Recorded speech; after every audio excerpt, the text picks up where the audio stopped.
La République démocratique du Congo doit se développer, mais en respectant les standards internationaux en matière fiscale.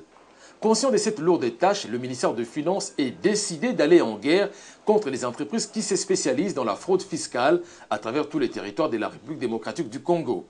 Pour cette première phase, le patron des finances a échangé dans une logique très professionnelle avec les responsables des entreprises Inalca, Mino Congo et Transgazelle par rapport à cette question essentielle de la fraude. La Direction générale des impôts, tout comme l'Inspection générale des finances, ont également apporté leur expertise.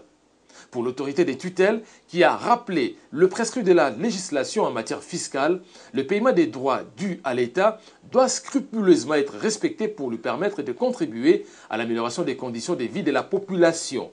L'occasion pour les patrons des finances de mettre en garde tous les opérateurs économiques véreux qui ne respectent pas la loi en vigueur. Il est très bon pour les opérateurs économiques de dire qu'il y a la corruption, qu'il y a la fraude en RDC. Mais il est aussi important que ces opérateurs économiques cessent avec la fraude, cessent avec la corruption pour permettre à l'État de pouvoir récupérer les fonds. Et c'est ce que nous voulons. Il ne faut pas que certains opérateurs économiques restent dans la fraude et qu'ils soient les premiers à décrier la fraude dans ce pays.